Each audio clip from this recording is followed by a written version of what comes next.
Chief of Police Gregory Sir.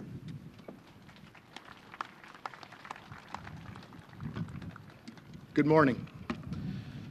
I too would like to thank you for joining us here today as we pause to honor those Americans who lost their lives 10 years ago. It is an American tradition to honor fellow citizens who have made the ultimate sacrifice.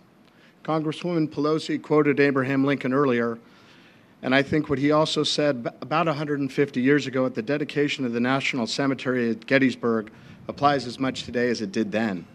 Lincoln said, "The world will little note nor long remember what we say here, but it can never forget what they did." Over 2,900 men, women, and children were killed 10 years ago in the attacks on the World Trade Center. 416 of those who perished were our brother and sister firefighters and police officers. It is estimated that as a result of their efforts and the fact that they put the safety of others before their own, the 25,000 other lives that might have been lost were spared. None of us will ever forget where we were the morning on September 11, 2001. At police headquarters here in San Francisco, we watched in horror as the images of the attacks kept being replayed on every channel. We learned that one of the planes believed to have been hijacked was headed for San Francisco. It was only later that we learned that Flight 93 had gone down in a field in Pennsylvania. In the days that followed, we heard the stories of the incredible heroism in which the passengers of Flight 93 engaged and the untold number of lives that were saved because of the actions of those passengers. As we came to grips with the events of that day, a recurrent theme emerged.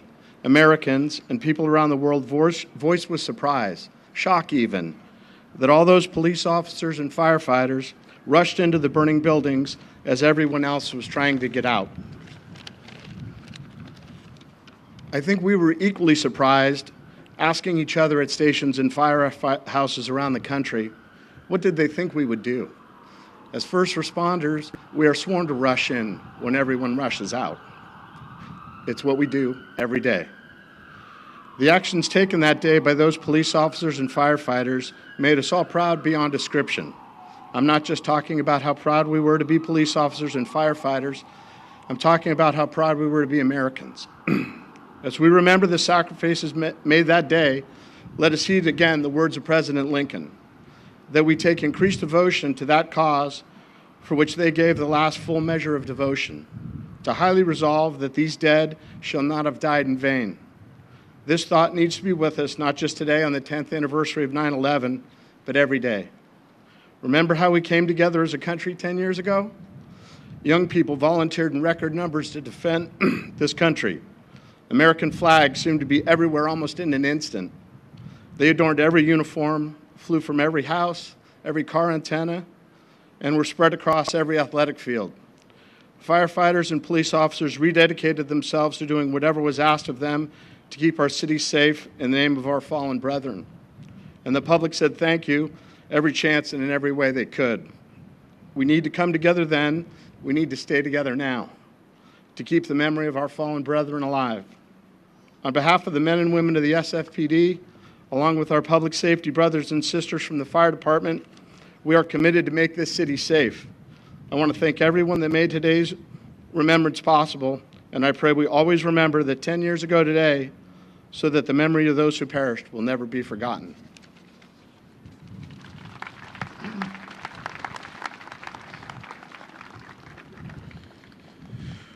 President of San Francisco Firefighters Local 798, Captain Tom O'Connor.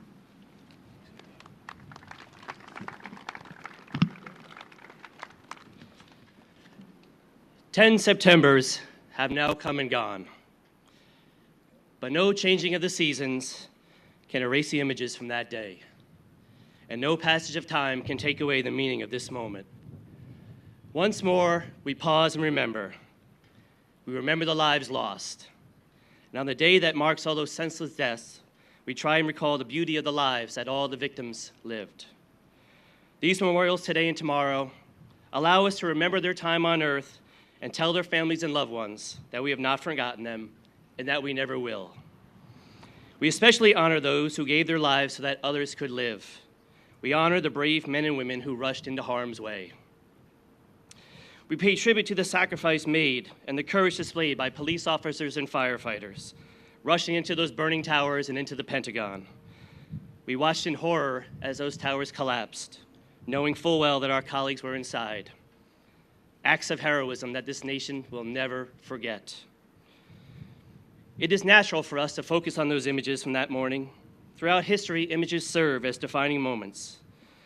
The images of those planes crashing into the towers, debris cascading through Manhattan, smoke rising from the Pentagon, and firefighters and police officers rushing upstairs while others rushed out.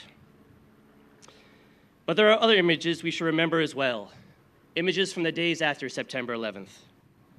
A young boy wearing a plastic fire helmet standing guard in front of a firehouse. A little girl leaving flowers outside of the American embassy in Moscow. Candlelight vigils held from India to Bangladesh to Egypt. Germans marching at Brandenburg Gate, and 100,000 Canadians gathering in Ottawa. All of these people sharing in our sorrow. The images that we should remember are those that the most horrific act imaginable brought out the most noble in millions of us around the globe. And today, it brings out the most noble in all of us once again. Let us stand strong with that spirit.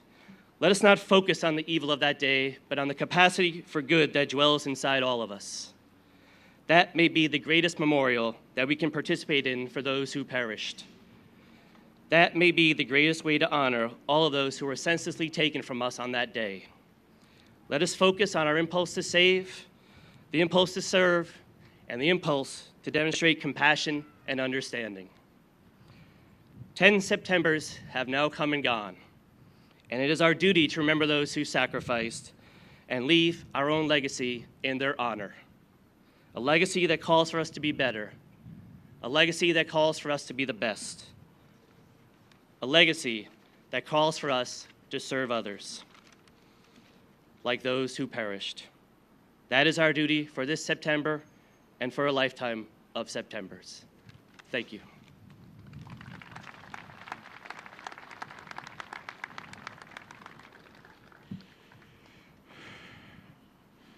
In the years that have followed 9/11, our country has faced many challenges. Despite 2 recessions and our 10-year involvement in the Middle East, much controversy and pain has taken place. But we have to remember as Americans that there are more things that unite us than divide us, and there always has been. Being the sons and daughters of the greatest generation, being part of a democracy that was created by immigrants and maintained over the last 250 years by Americans, we have found ourselves to be strong, determined, powerful, and resilient people whose strength has been and always will be our diversity and a democratic process that allows us to debate and express our ideas and ideologies in a free and open society. We thank all of you very much today for coming here and sharing with us our day of solemn remembrance of 9/11/2001. I could probably think of at least now 5 occasions in the last 25 minutes where we've heard sirens behind us, police officers, firefighters, EMT personnel responding to the needs of San Franciscans. That's what we signed up to do, that's what we're proud to do, and that's what we will continue to do to honor the people of San Francisco. So I would ask all of us to join Sergeant Jerry Darcy once again, our velvet voice of the SFPD, in singing God Bless America. While the storm clouds gather far across the sea, let us swear allegiance to a land that's free. Let us all be grateful for a land so fair, as we raise our voices in a solemn prayer. God bless America, land that I love. Stand beside her and guide her through the night with a light from above, from the mountains to the prairies, to the oceans white with foam. God bless America, my home, sweet home. God bless America, our home, sweet home.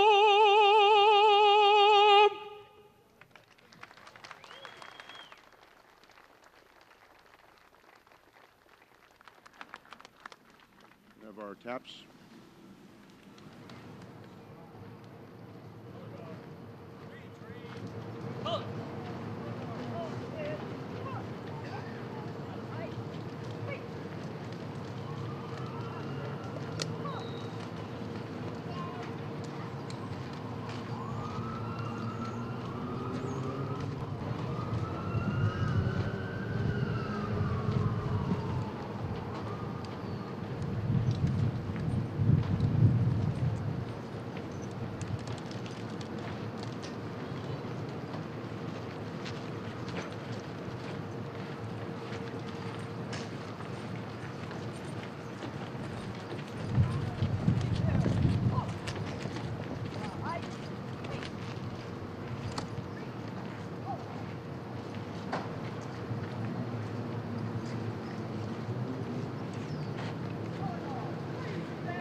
Thank you.